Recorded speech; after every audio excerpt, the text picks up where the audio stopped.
Today, still, we focus on the same concept object, so digital cultural heritage from a different perspective, but still adopting this dialoguing posture. And we know that from a semiotic point of view, cultural heritage can be seen as a strategy of preservation for the future of a value about the past that is selected as worth to be communicated and transferred, transmitted to next generation.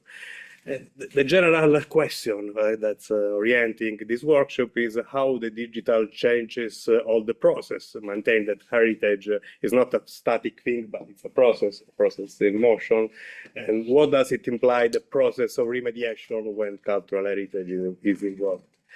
And today we have a rich parterre of many scholars who will propose their view on this matter.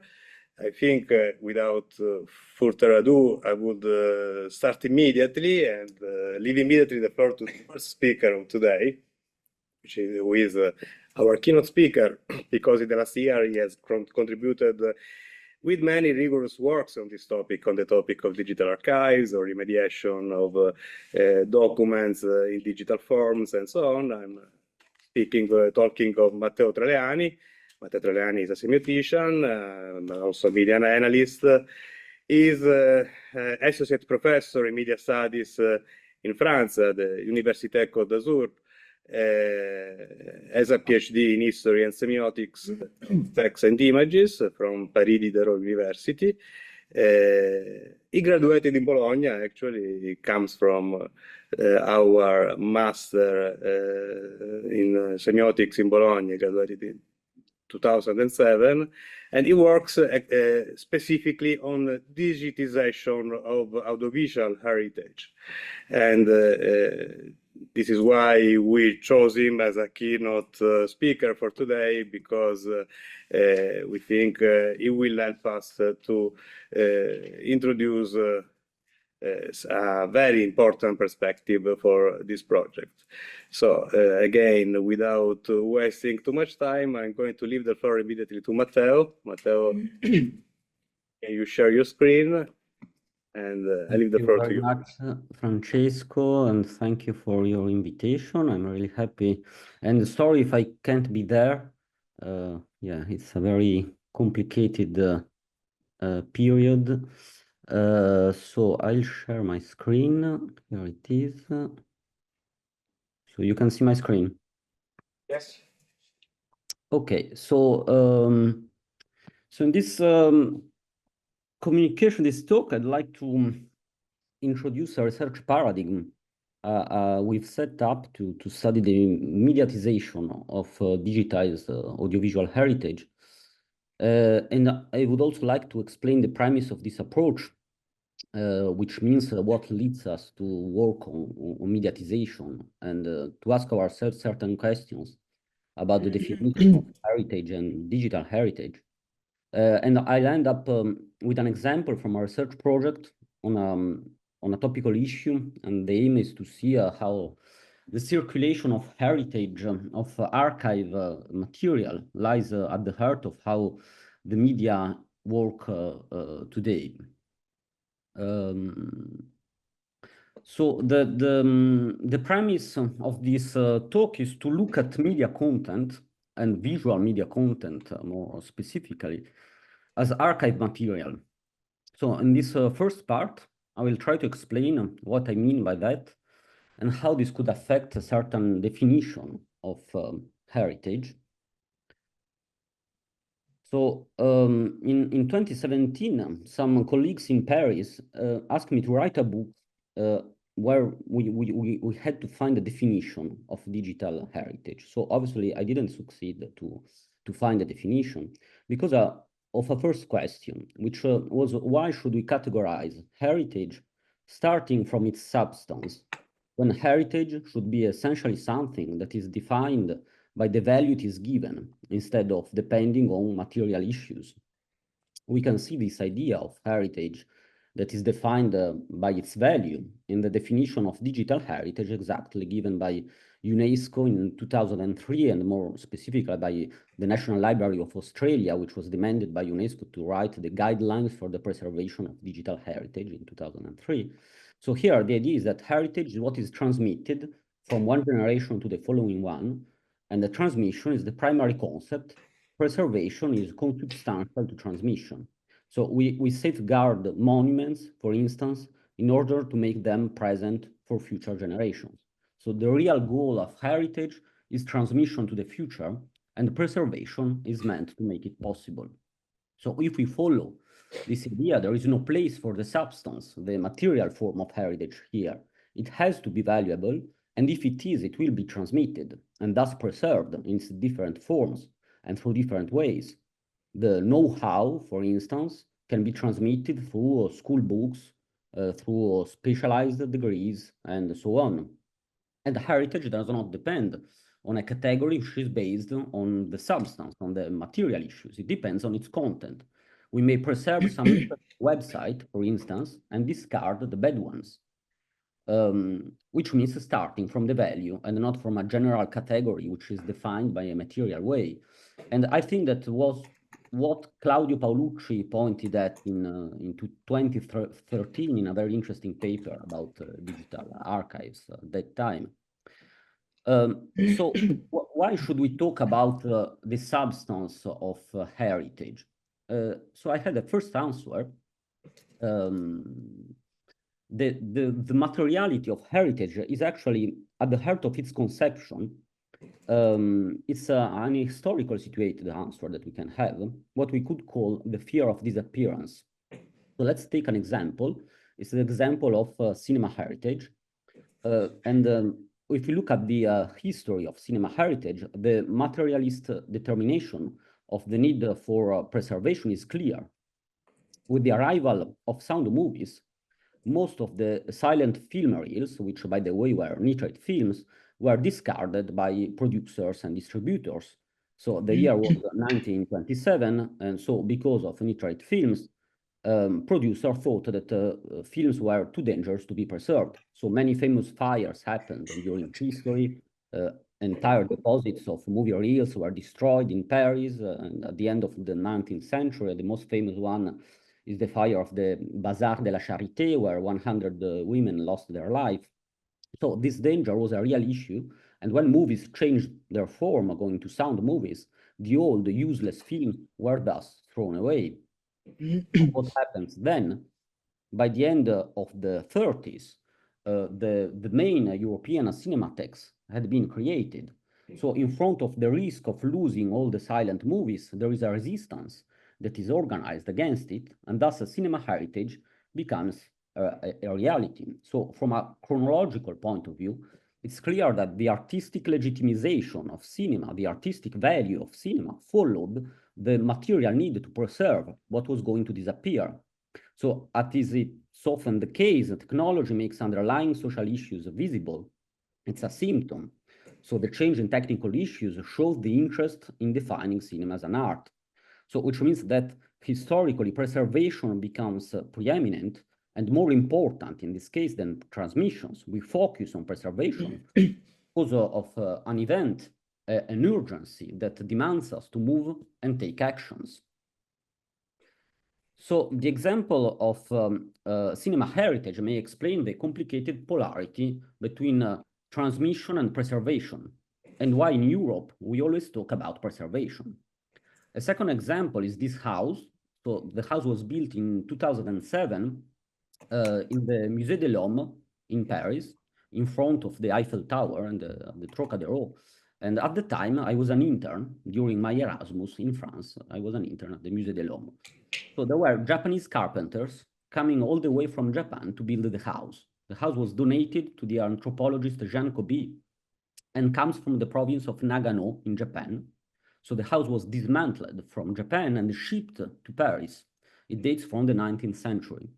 To be able to reassemble it using the old methods, these carpenters, who still know the methods today, came here on purpose. It had originally been placed inside the museum, and this was to protect it from the elements, from the weather elements. So we can see here the contrast between two ways of understanding heritage. On the one side, there is the transmission of know-how in Japan, where Shinto temples are rebuilt every 20 years, as we all know. and which means that they are still capable of building these temples. And so they transmit the ability and they do not preserve the material substance in order that it doesn't move. On the other side, there is the European vision of heritage as something that has to be preserved and isolated from society in order to be preserved at the point of placing a house inside the building. So I'm obviously stressing out this polarity, and well, we had to say that the house, after the renovation of the Musée de l'Homme, has been moved to the Jardin de l'Acclimatation des Bois de Boulogne. So that's probably the right place for it, even if we still have the idea of moving things to show them, making them visible, but losing their function, their cultural value in Benjamin terms, making them exposed. The Boli in the Musée du Quai Branly is another interesting example of this kind. So this fetish was used mainly for cult and sacrifices of animals in order to communicate with the afterlife. And it is now on display behind a glass case, so obviously losing its ritual value. Even if they say today that this Boli is probably haunted and it scares the people who clean the museum at night. So here we can see that the material form is not enough to preserve a cult, a ritual where this object is just a tool, but in some ways the ritual comes back through other paths, and it comes back in this case with the African migrants working in the museum to clean it at night. So UNESCO invented this strange concept of immaterial heritage to come in front of this problem. And this idea shows that the notion of cultural heritage was actually linked to the materiality of it. When you have to say that you have to find another category, the category and is immaterial, means that the other category was actually completely material. And also show how the notion was Eurocentered, linked to European history and obviously to world wars. So talking about immaterial heritage is some kind of admission of failure in conceiving cultural heritage from the start. It means that heritage is defined by starting from the concept of preservation and not from the concept of transmission, when actually preservation is meant to exist because of transmission. So what about digital heritage? One obvious observation is that the digital is all about recording and so all about preservation. A famous example is one of the most quoted fake recordings in French history, the appeal of June 18, 1944 of Charles de Gaulle, where de Gaulle exhorted the French to resist to the Nazi invasion from BBC in London. So what students in French classes actually listen to is not the real June 1944 appeal of de Gaulle, but a staged recording that was created exactly for archiving it and making it heritage. At that time, the appeal of June 18 was transmitted, but not recorded. Transmission was possible without recording at that time. In analogic media, first we transmit and only afterward we record. So these were two separate operations. And digitization today makes this impossible. Everything is recorded, and even live streamings are actually based on the download of a recorded temporary file. And Wolfgang Ernst talks about the delayed present, making an interesting theory about the technical specificity of digital media, actually stating that exactly because every content is recorded, during live streaming, we actually have a delay between the present and the broadcasting of it because of the recording. And that was not the case before with analogic media. At the heart of the industry lies the notion of recording, which means that there are practices of preservation and transmission of content on web and media digital industry.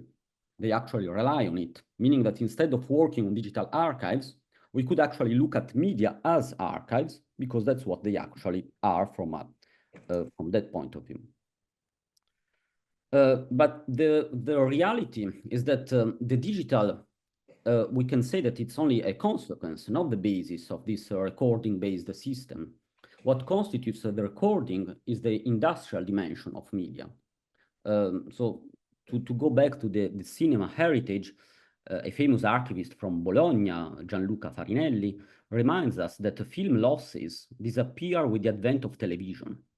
It is the possibility of the reuse that forces preservation on film producers and distributors.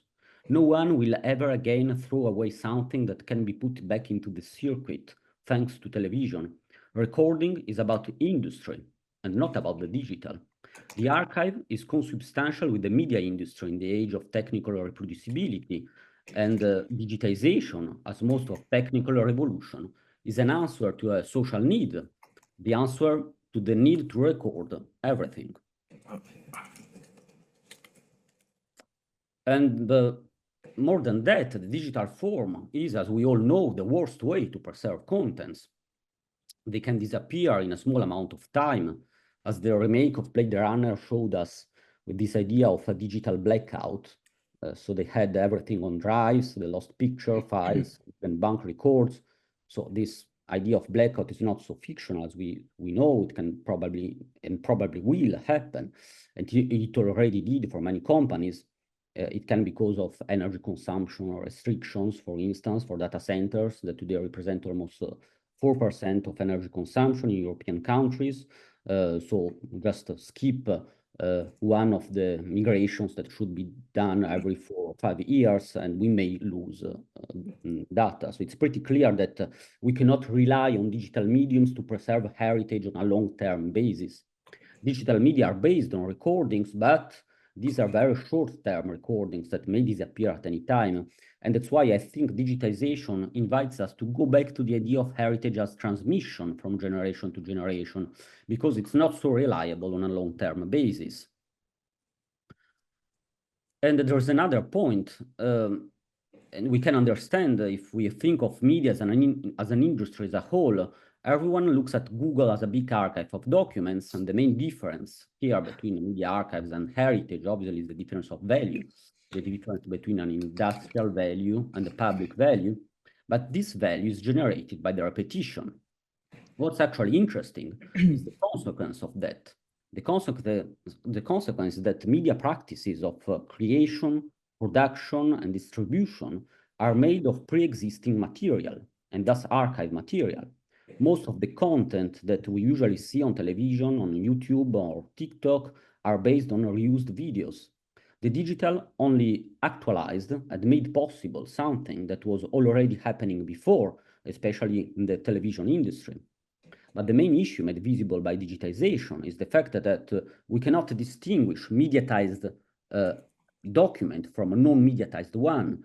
Digitization often means making documents accessible and thus mediatized through digital platform. So we cannot really rely on digital forms to preserve content on a long term because of obsolescence, of blackouts, and so on. But we can absolutely rely on it for exhibiting heritage content through digital forms. So what may be interesting is to look at contents and images as archive material because of their reuse potential. All images are stored to be reused. All visual content of digital media is produced in order to be archived. And even if they are not, they will be in a near future. Even live contents are immediately archived in order to circulate for different digital platforms. Nothing is thrown away in digital culture, and that's because everything is reused.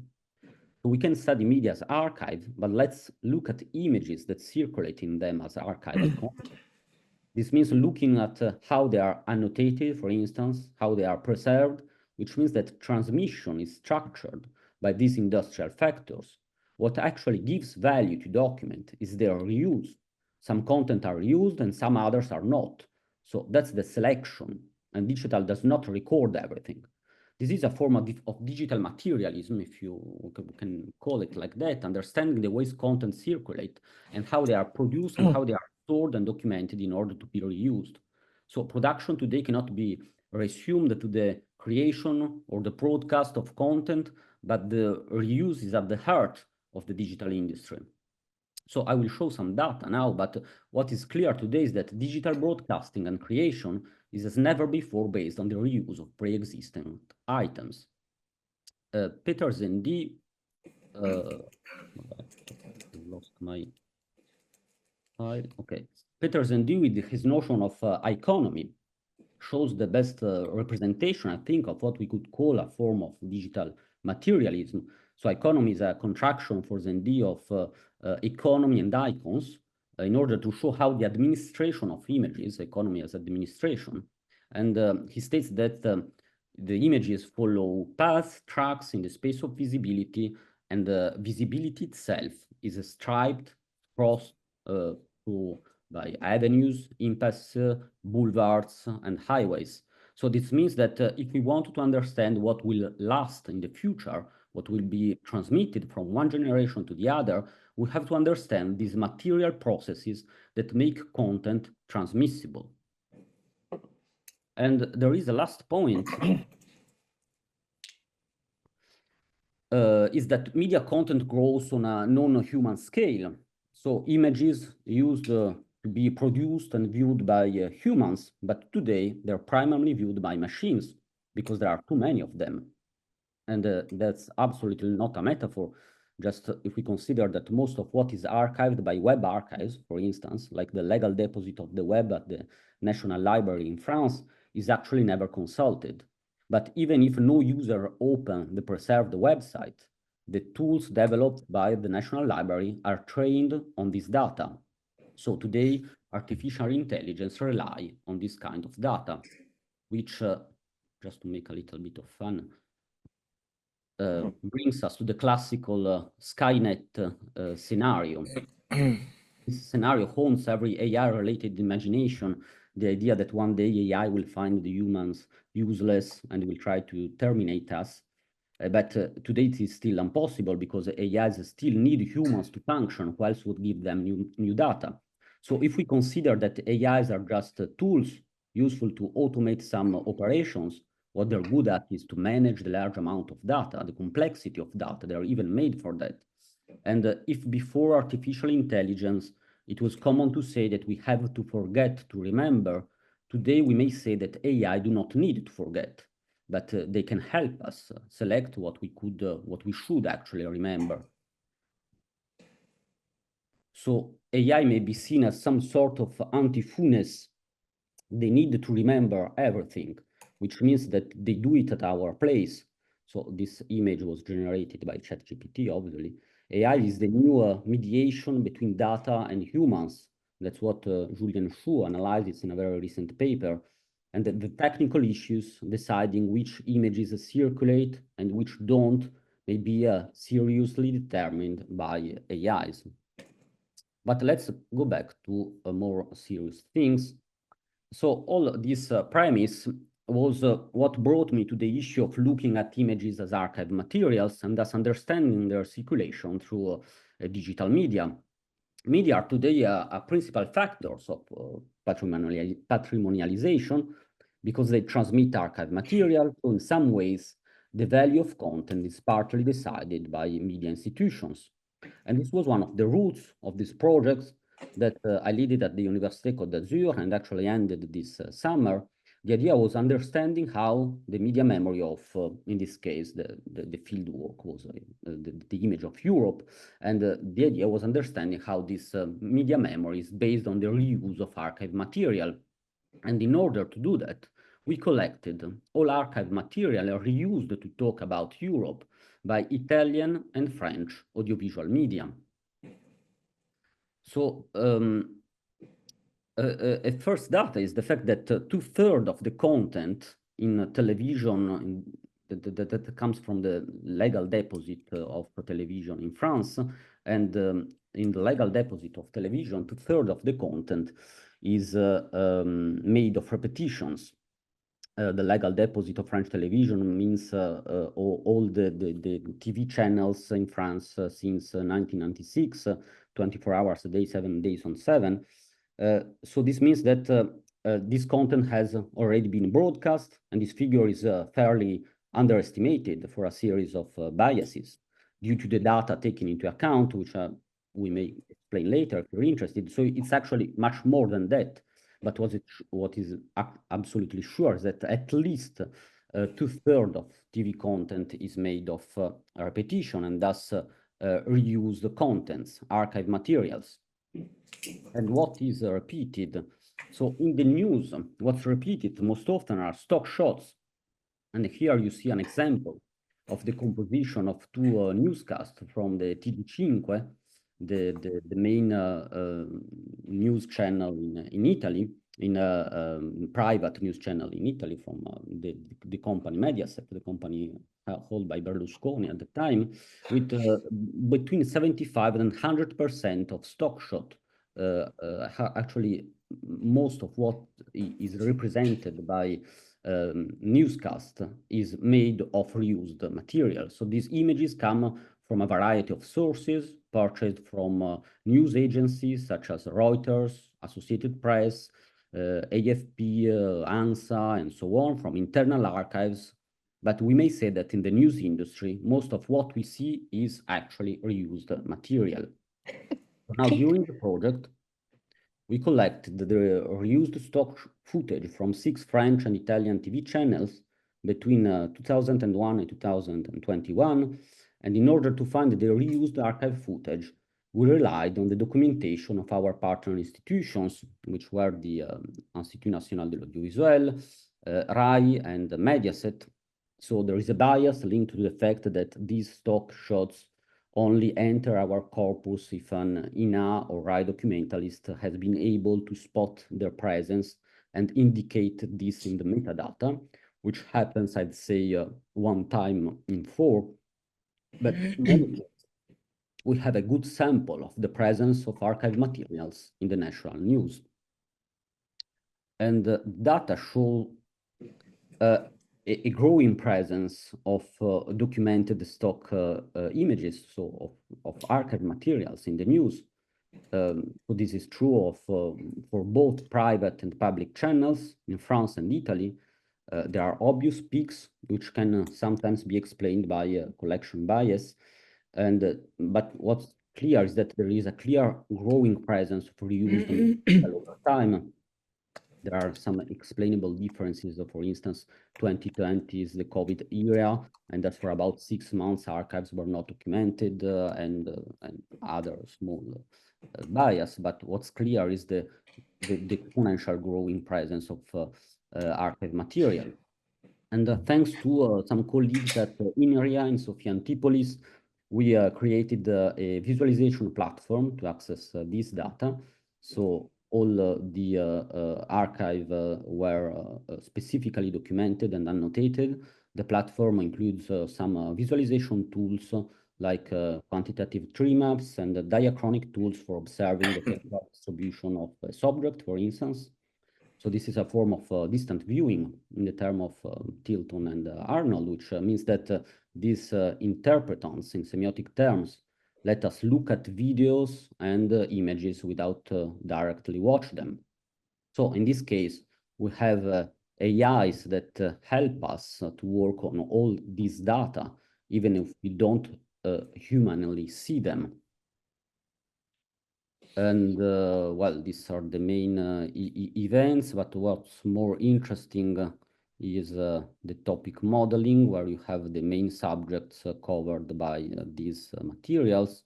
And more interesting are the illustrations. So this category shows the types of content most often shown in the various channels. And what's interesting is that we were actually looking for differences between the public and private channels, between France and Italy. But what we found is actually a general homogeneity of the elements represented, with a surprising similarity between the ways in which European subjects are shown in France and Italy. So the news agenda seems really consistent between the two countries. And where you see differences actually in this data, they are mainly explicable by documentation biases.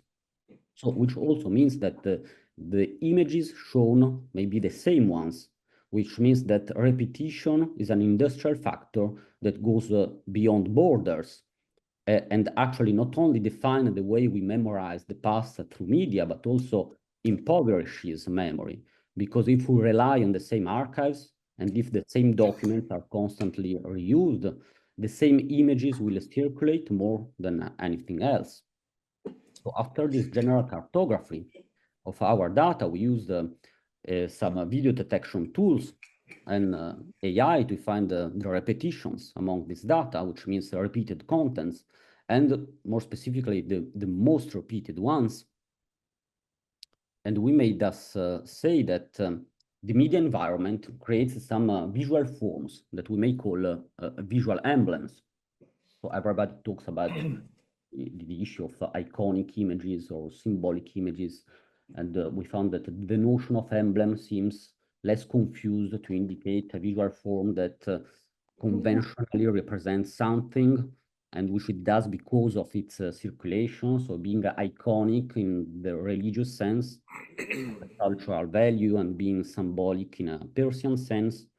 It's rather conventional because media practices decided it was good to mean one specific subject. So we have these visual emblems that are on the one side what is going to last in the future, and on the other side, they are created by the circulation of archive material. So they are created not only by the intentions of journalists, professionals, and media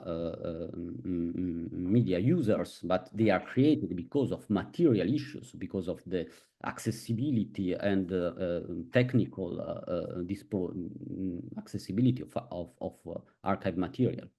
So once we found that these instances of semantic repetitions or redundancy, we tried some genealogies to see how one visual representation circulates through different environments, some kind of Warburg approach. So here is an example of the famous Schuman Declaration, which is always used to talk about the history of the European Union by French and Italian news and media. And here too, the Schuman Declaration was staged. It's not the recording of the real declaration, but it was staged some days after for its patrimonialization. And what's interesting by this visualization is the fact that we can find the use of this declaration between 2001 and 2012 in all French channels and in no Italian ones. But starting from 2012, it completely disappears from French channel, and we can find it online and in Italian ones. So using these methods, we found an interesting recurring stock shot used a lot of times when talking about one specific subject, which is the Brexit. And what's most interesting is that this image was used in France, in Italy, on the web, in private and public channels. So we could find it in France 2, Arte, TF1, Rai 1, Rai 2, Canale 5, and even in the web archives. So in Euronews, I mean the web, the YouTube accounts of Euronews, France 24, Le Monde, CCN, which is a Chinese channel, the broadcast in the French YouTube. And so what we find is this sequence that I show you. If you see it this way, it's not so, doesn't seem so interesting.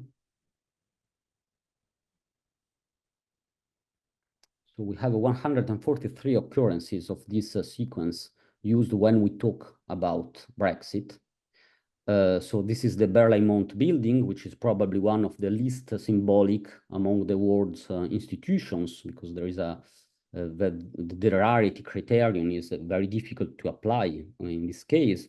But this parade of European flags in front of one of the Berlaymont's wings shows some kind of plastic singularity. And so the media often use it as a hallmark because of its plastic arrangement to visually define, illustrate the European Commission. So it's a visual emblem defining the European Commission. But what I find interesting here is not the visual emblem of the European Commission, but the lowering of the Union Jack used to illustrate the Brexit. So you have this parade of European flags and the removal of the Union Jack from the European Commission. So here we have some Brexit milestones with a small reminder of the main events during the Brexit. And so we remember the British referendum dates to June 2016, and the official withdrawal of the United Kingdom from the European Union is the January 31, 2020. And January 31, 2020, the Union Jack was lowered from the EU buildings from the Council and from the European Union. So what we find everywhere is there are many inlays, some contextualization images, which shows how this sequence is very emblematic for media. There are interviews, and then you see behind the interviews, the image is passing like a sign, a symbol for Brexit. And then you have this sequence on January 31, 2020, which is the official removal of the UK flag from the institution buildings of the European Union. So this ceremony was staged, publicized to illustrate the official exit of the United Kingdom from the European Union. So there are dozens of similar cases that exist throughout history with the Union Jack. Union Jack was removed from Hong Kong, India, and so on. So there is a cultural idea of the removal of the Union Jack in history.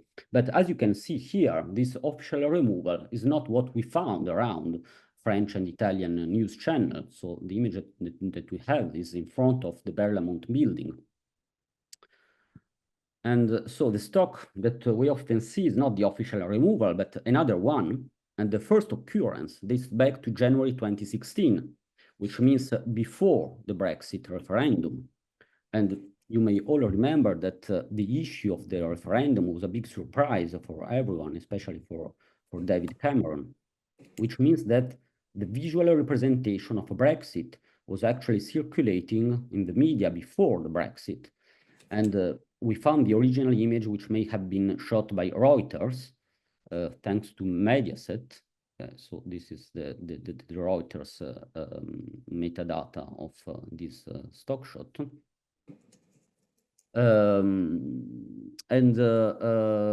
Which means that it's a generic stock shot that has been used afterward to represent the UK withdrawal. So between 2016 and 2020, we have 62 occurrences where the sequence appears as the first or more often the last frame of the sequence. But it shows a symbolic power.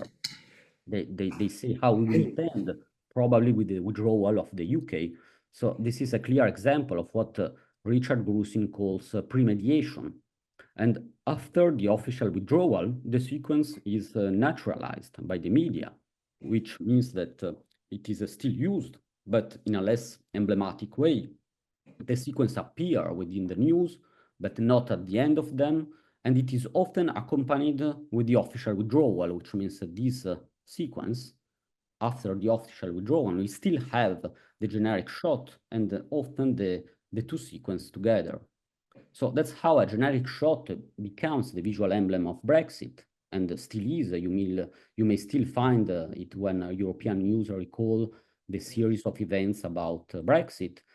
And why it is still there? Because media practices are redundant. Journalists rely on what has already been done with Brexit, and they also rely on the archives they have.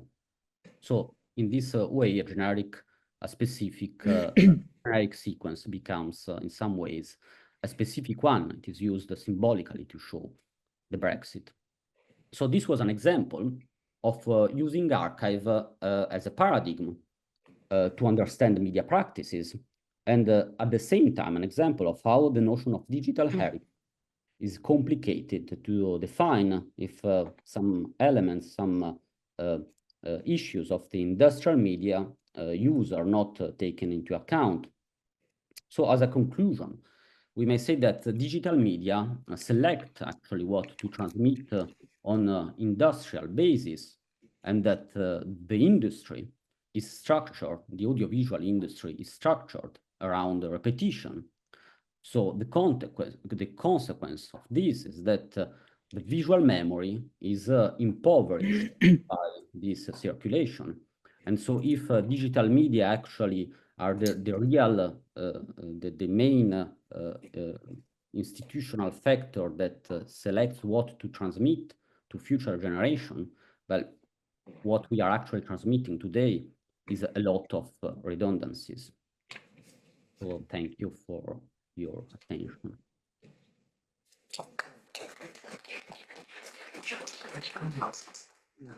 Thank you very much, Matteo. It was very interesting and very useful for us because you said many things, not only on the functioning of digital archives, but I think also on how archives contribute are actors in the media processes and yesterday we were talking about agentivity and agency of archives. We are starting to understand digital archives as media, actually, not just as a repository, but as actors in the landscape of media. And I don't know if I can break the ice, maybe with just raising some points, and then we open the floor for a discussion. I think I very much agree with your idea of the, let's say, this contraposition between a paradigm of preservation and a paradigm of transmission, while our also definition I provided at the beginning that was inspired by UNESCO orthodox standard definition of heritage is contradicted by the fact that preservation is the main strategy, obsessive preservation. And there is a lot of literature about this obsession about preservation from Pierre Nora, many Asman, many scholars have talked about this obsession of memory and preservation. And I was thinking, I was connecting this idea to other things that you also consider in your books, for example, the theory of documentality by Maurizio Ferrari, so documanity, the idea that new media store contents in the same time they produce them, no? They produce content that immediately they incorporate archives. So everything is enunciated, is immediately stored in a sort of archive, because with these things we are talking about are not traditional archives, are a repository that can be also understood as archive.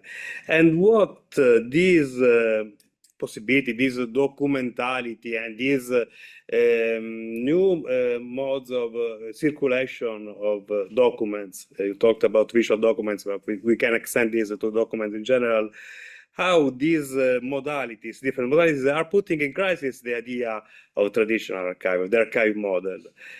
And I'm starting, I mean, I think I have this suspect that we continue to use the word archive because we are lazy, because we like to remediate, not because, as Bolter and Grusin say, new media build up old media. And so in a way, of course, there is a logic which is underlying, which is built upon something that was pre-existing. But a digital archive is a completely different thing from an archive in its traditional way, because the archive is built on the idea of preservation, not of selection. Transmission is selection. Archive is preservation. You can preserve when you can, I mean, when there is the possibility, when there is a self-selection of the materiality itself of the archive. An archive cannot preserve anything, but there are concepts that are more or less untranslatable. Maybe from Italian to French, they are translatable. The idea of vincolo archivistico, which is in French, respect du fond, no? The idea that there is a constraint. In English would be the original order of the archive. But original order, it's not the same of the Italian vincolo archivistico. That means archival constraint. Digital archive digital archives don't have an archival constraint as a vincolo archivistico, no? So these things you are talking about, which are more media actors than archives, are still archives. Are we right when we use the word archive for this kind of objects? And this is my first question. Then I will open the floor now to see if there are other questions, and then maybe I can add something later. I don't know if you want to answer now, or do you want to collect some? No. Now, okay, you can answer this one. Thank you for obviously it's a big issue, and maybe the biggest issue is the fact that in the digital environment, what lacks is especially the notion of authenticity, which is actually the integrity, authenticity, and the reliability were the key features of archivists in the traditional analogic environment, and it's very difficult to have to remediate these three features in the digital environment. So my old tutor of my PhD, Bruno Bachimon, always tells me, but you are talking about archives, but what you are talking about are not archives. Exactly. They are just stocks and repositories or deposits.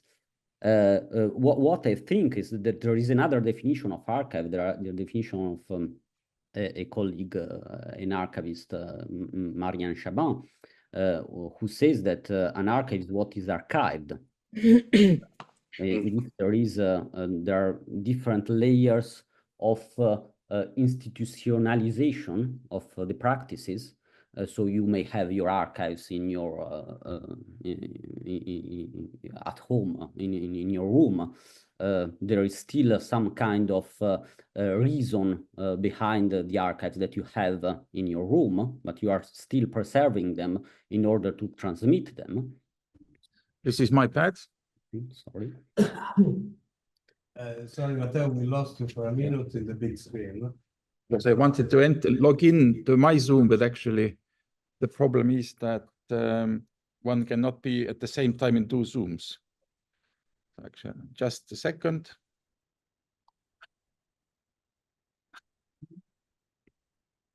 I will have to go. No, she's saying that there. Do you hear us?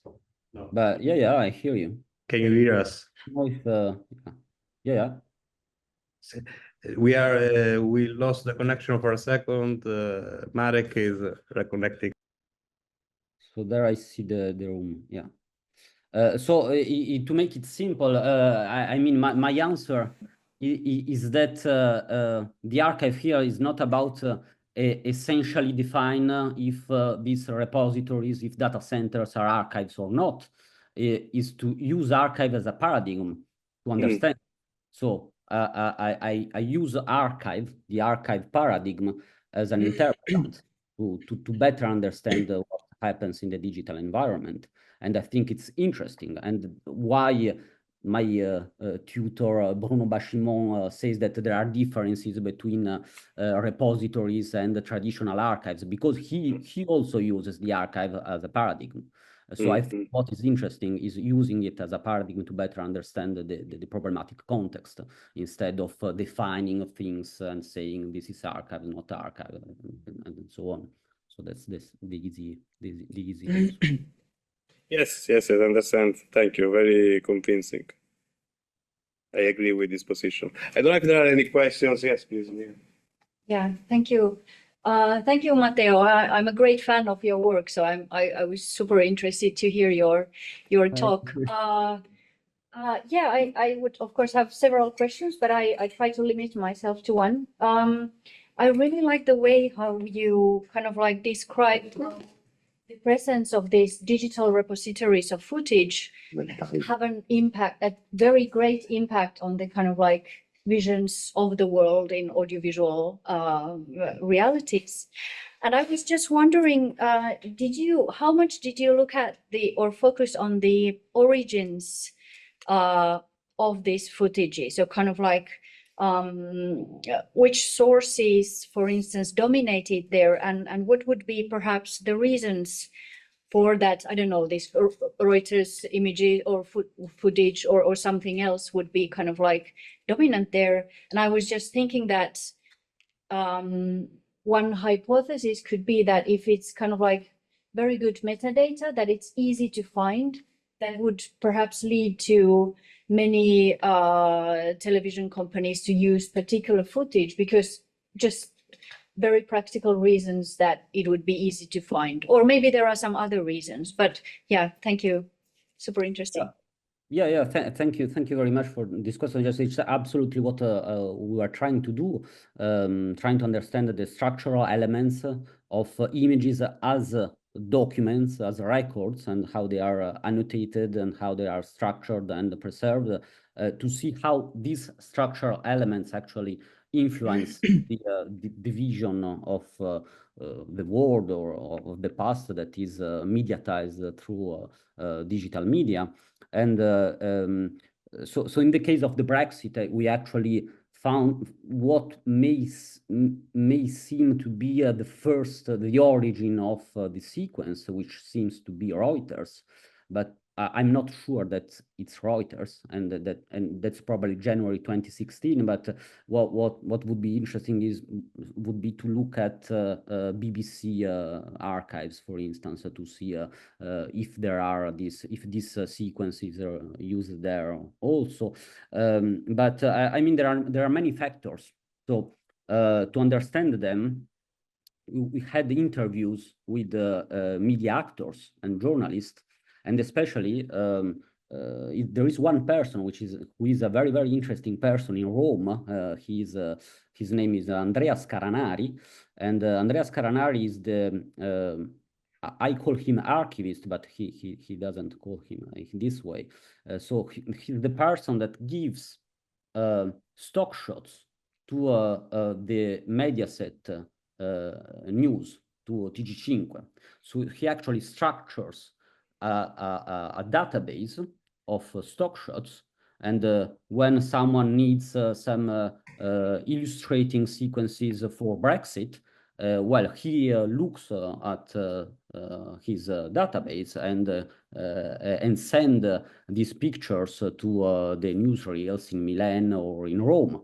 So he's got this database, and he structured it with metadata, and he actualizes it because of the social events and the history and so on. So he was telling me how he works and how a newsreel work. And what's interesting, I think, is that on the one side, there is some influence coming from exactly news agencies like Reuters that actually give a lot of content that can be used to illustrate things.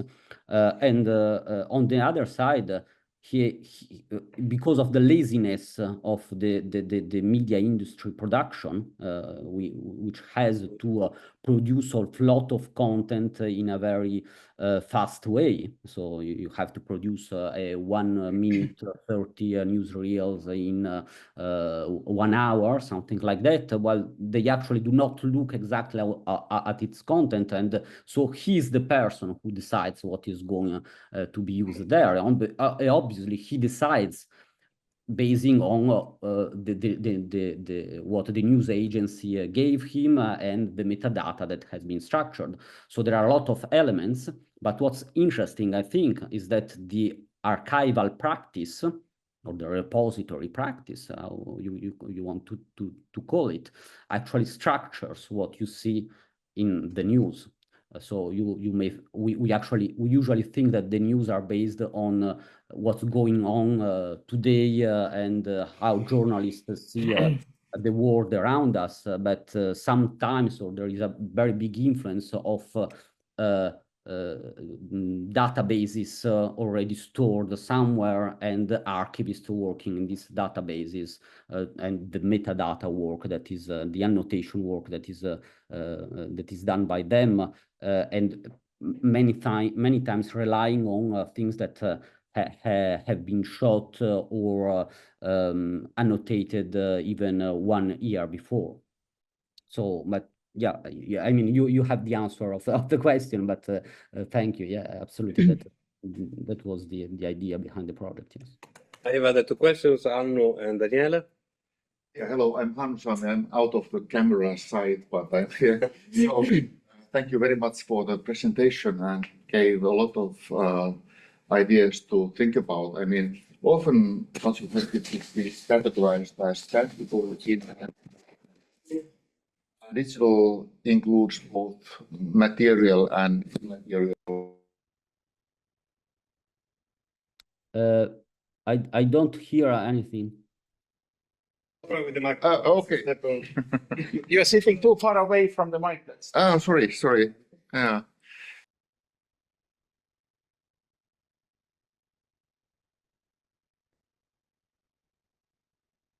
Sorry. Careful that it's going to fall down again. Yeah, now Take the phone. now I caused a mess here, sorry. What I, Nice. sorry. Everyone will start. Come quello coperto troppo. Yeah, let's try again. What I wanted to say is to thank you for the presentation, and often cultural heritage is categorized into tangible, intangible, and digital. And digital includes both material and immaterial aspects. And I think your talk well illuminated the fact that those both aspects are there.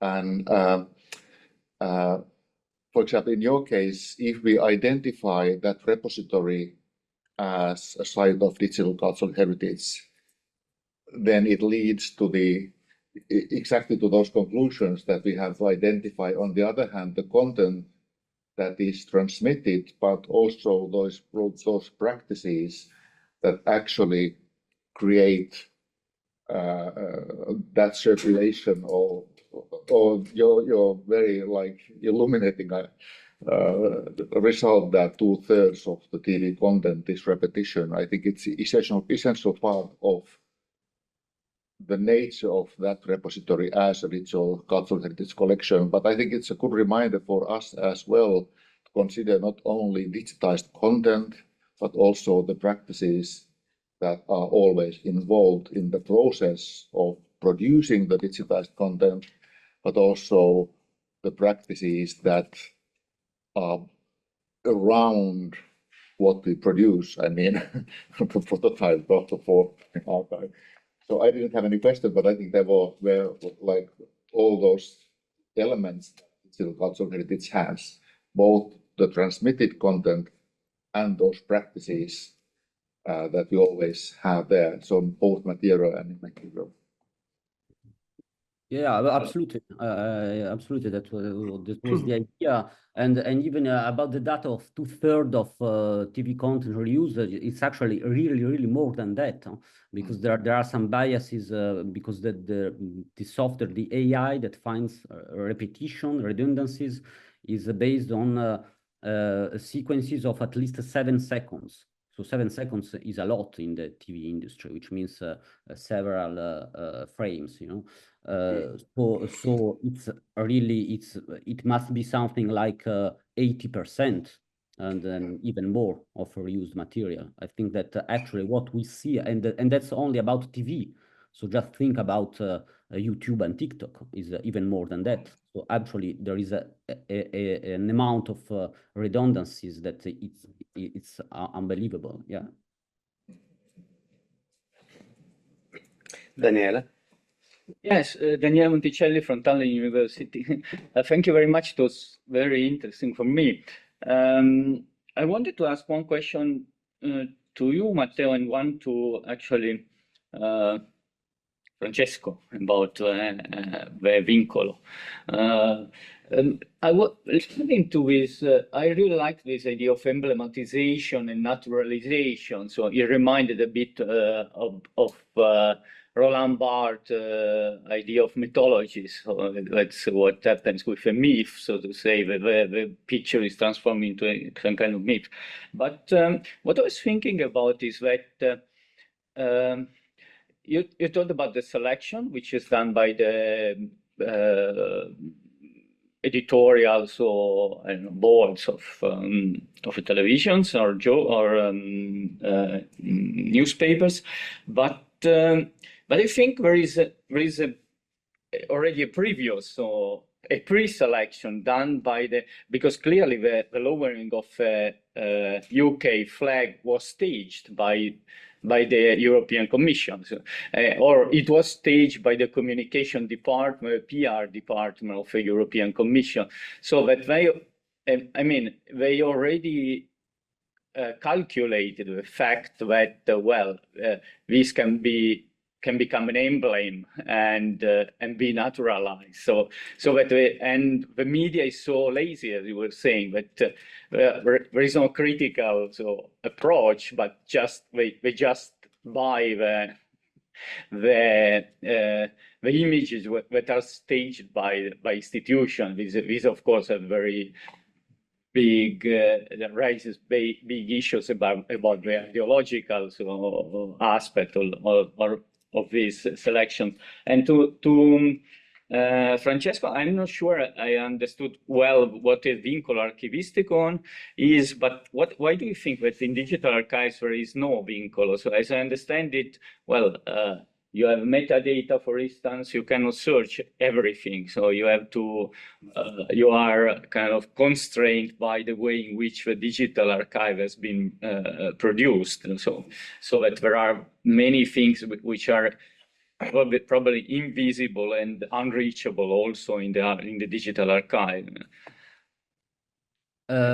So yeah, I understand your question, but that was exactly not this way in the case of the lowering of the Union Jack, because when we found the lowering, we thought that it was a staged ceremony for the removal of the Union Jack, as it has been done many times in the history of United Kingdom. But the official ceremony was staged on January 31, 2020, and these are other images that the night sequences that I showed you. So the lowering of the Union Jack that we see everywhere, it hasn't been staged. It was probably what we think of is that sometimes when you have a visit at the European Commission, and probably in January 2016, there was a visit of David Cameron with Jean-Claude Juncker. And so when there is a diplomat or a politician coming from, for instance, the UK in Brussels, so they put the flag of the United Kingdom, of the person coming there. Okay. And then when he goes away, they lower the flag. And so someone from Reuters was outside. He thought that, this was a nice image of the referendum that was going to take place in 6 months. And he just shot the picture. And this picture began circulating in media. So it's interesting that at the beginning, it was just a generic shot, something shown to see that David Cameron was going away from Brussels. But it became an emblem of Brexit. So I understand the question, but what was interesting was exactly the opposite fact, that it was not a ceremony, it was not staged, but that's the media and the fact of annotating it in a certain way that made it an emblem. Mm-hmm. Yeah, thank you. Sorry, I didn't understand that it was before. So Brexit. Before Brexit. Yeah. Okay. Yeah. Giving the floor to Marek, I answer to the question, but before, if I can, just this discussion about the process of emblematization is crucial, because what we were discussing about, for example, remember Patrizia Violi wrote a very interesting article about, I don't remember the name of the old kid that died during the boat sinking in the Mediterranean Sea. There was an image of this little kid dead in the beach.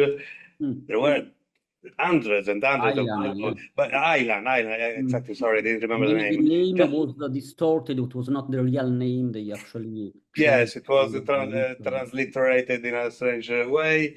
And just one image out of a set of hundreds of images became the emblem of that situation. And I still, maybe this is a vintage position now, I'm an old teacher from this point of view. It is for sure a matter of metadata, it is for sure a matter of productive routines and of gatekeepers. But also, I think that there are some structural features characteristic of that images, and Patrizia Violi in that together with Cristiane Maria, they say more or less, if I remember well, something similar, that made that particular image emblematic for some structural immanent characteristic of that picture. So this is it will be interesting with regard to about what we were discussing yesterday of cross gaze, qualitative and quantitative, micro and micro, which different levels of analysis could be accompanied. And then the answer to vincolo archivistico and archival constraint. Vincolo archivistico is what makes an archive different from a collection. A collection is just a collection of documents, files, the images.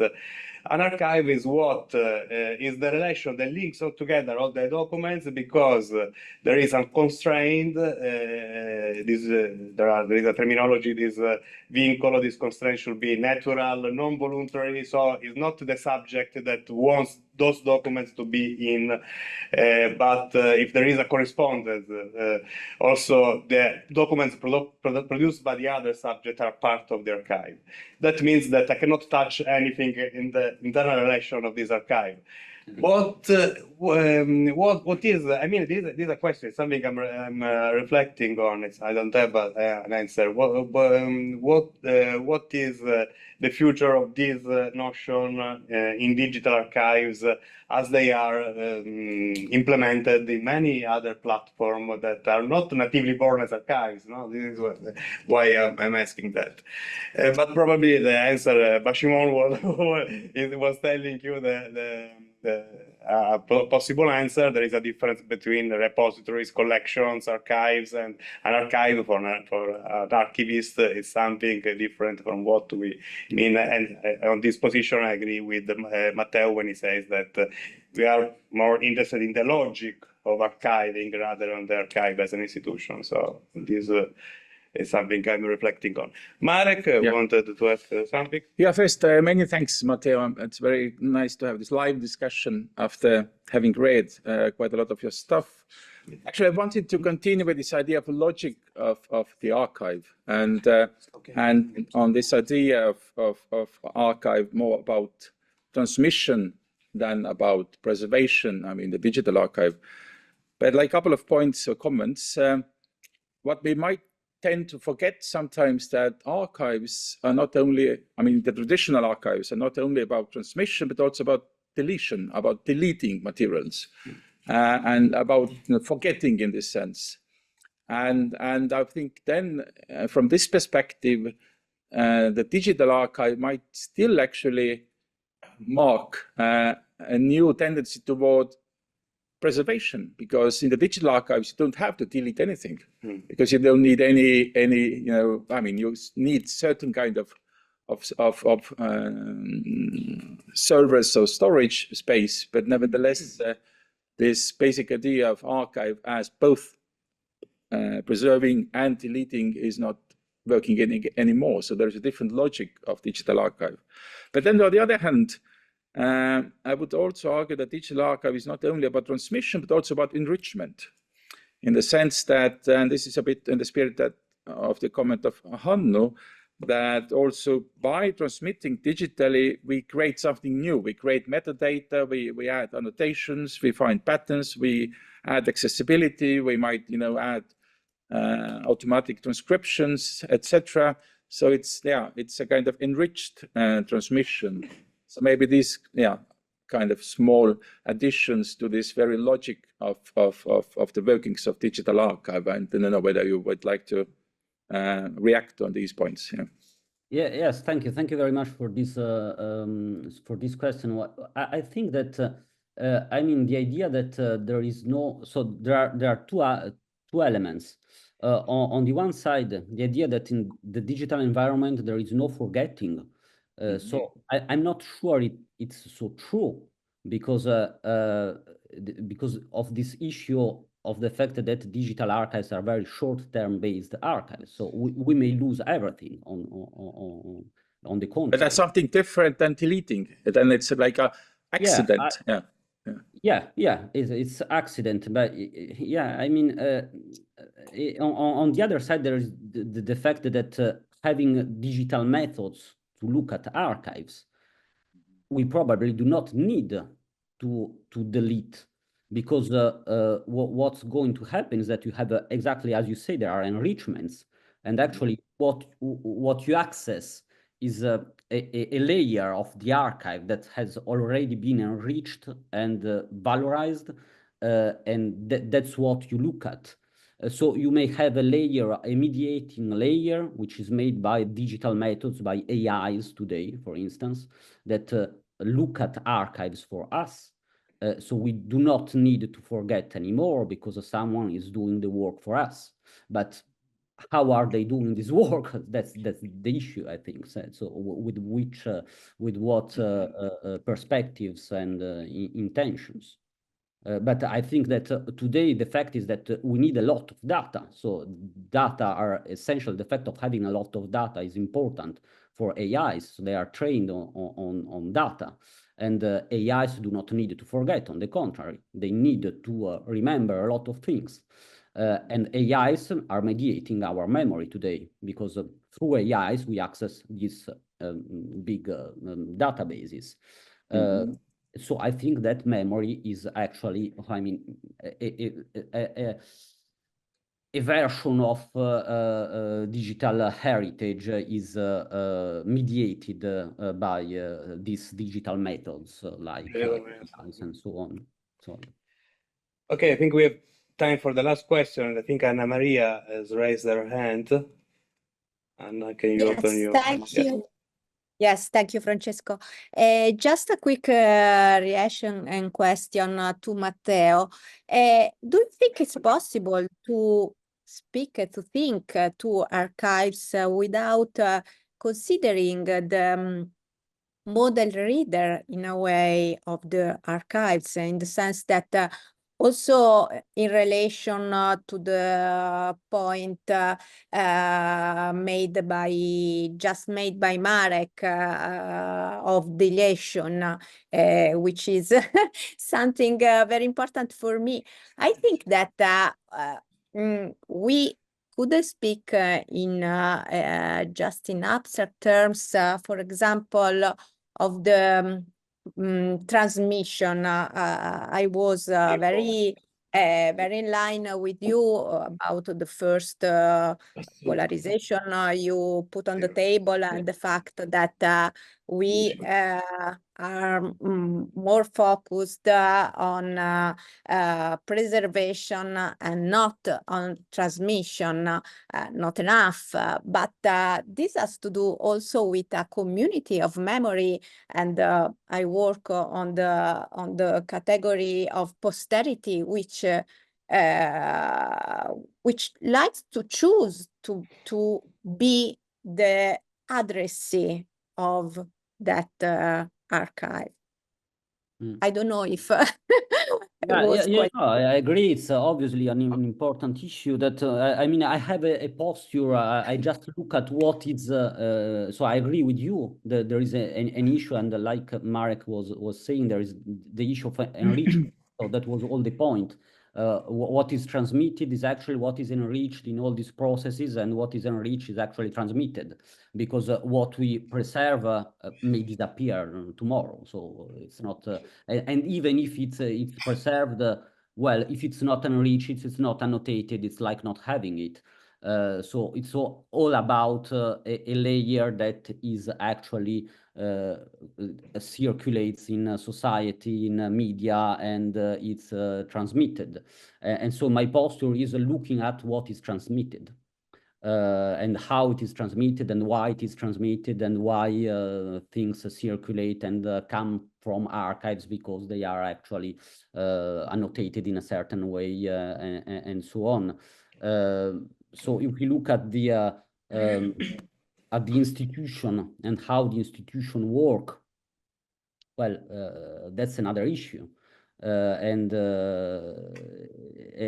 I think that's something that most archivists say. We actually preserve things and store them, but we don't know what may be used in the future by historians that may be interested in things that have nothing to do with what we are doing today.